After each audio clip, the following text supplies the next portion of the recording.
రాష్ట్రంలోనే రెండో అతిపెద్ద దేవాలయం విజయవాడ దుర్గా మల్లేశ్వర స్వామి దేవస్థానానికి ఈవో కావాలంటూ దేవాదాయ శాఖ కమిషనర్ ప్రభుత్వానికి లేఖ రాశారు.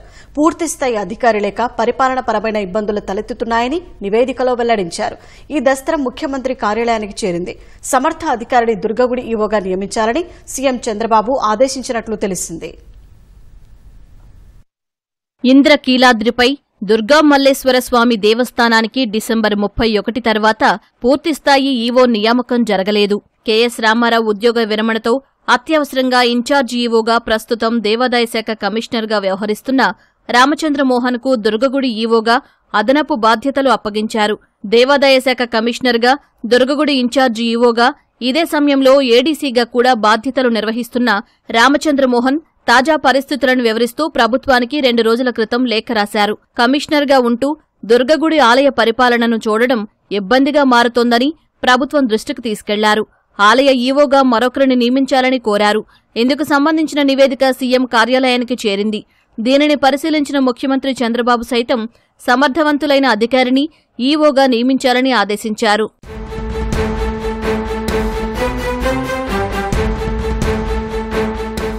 దుర్గగుడి అదనపు ఈవోగా బాధ్యతలు స్వీకరించిన వెంటనే రామచంద్రమోహన్ పరిపాలనా వ్యవస్థను గాడిలో పెట్టేందుకు దృష్టి కేంద్రీకరించారు. ఆలయ సిబ్బంది నుంచి అర్చకుల వరకు అన్ని విభాగాల వారిపై ప్రత్యేక పరిశీలన చేస్తూ ఏ చిన్నపాటి తేడా తన దృష్టికి వచ్చినా ఒకంత కఠినంగానే చర్యలు చేపడుతున్నారు. కొద్ది రోజుల్లోనే ఆలయంలో జరుగుతున్న పాలనాపరమైన తప్పిదాలపై శ్రద్ధ చూపుతున్నారు. ఇప్పుడు దేవాదాయ శాఖ కమిషనర్గా ఉన్నందున ఎక్కువ సమయం దుర్గగుడికి కేటాయించడం సాధ్యం కావడం లేదు. ఆలయంలో కీలకమైన అన్నదాన భవనం, ప్రసాదం పోటు నిర్మాణాలు సాగుతున్నాయి. వైసీపీ హయాంలో ఎలాంటి అభివృద్ధి పనులు చేపట్టకుండా కేవలం నమూనాల పేరుతోనే కోట్ల రూపాయలు కరిగించేశారు. 3 సార్లు అప్పటి సీఎం జగన్ చేతుల మీదుగా నమూనాలను ఆవిష్కరించే కార్యక్రమాలను అట్టహాసంగా చేశారే తప్ప నిర్మాణాలు చేపట్టలేదు. ఆలయ నిధులను విచ్చలవిడిగా దుర్వినియోగం చేయడమే కాకుండా గతంలో టీడీపీ ప్రభుత్వ హయాంలో చేపట్టిన అనేక అభివృద్ధి పనులను నిర్వీర్యం చేశారు. ఇంద్రకీలాద్రి దిగువన భక్తుల రాకపోకల కోసం ఏర్పాటు చేసిన రాజమార్గానికి తూట్లు పొడిచారు.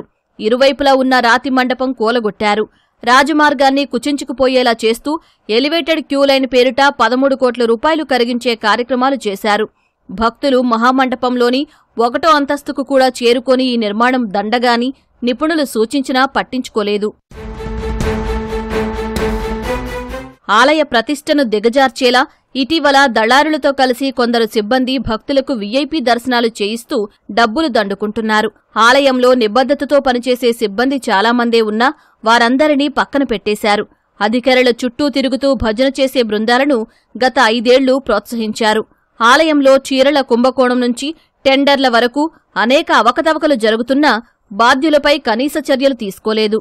ఆలయంలో ఓ జూనియర్ అసిస్టెంట్ పెద్ద ఎత్తున లాబీయింగ్ చేసి 1,66 లక్షల రూపాయల విలువైన చీరలను పక్కదారి పట్టించారని నివేదిక ఉన్నతాధికారులకు సమర్పించారు. కానీ బాధ్యుడిపై చర్యలు తీసుకోలేదు. బదిలీ వేటు వేసినా వెళ్లకుండా ఇప్పటికీ ఇక్కడే ఉంటూ చక్రం తిప్పుతున్నాడంటే దుర్గగుడిలో పరిస్థితి ఎంత దారుణంగా ఉందో అర్థం చేసుకోవచ్చు. ఇవన్నీ చక్కదిద్దాలంటే సమర్థులైన అధికారులను అతి త్వరగా నియమించాలని భక్తులు కోరుతున్నారు.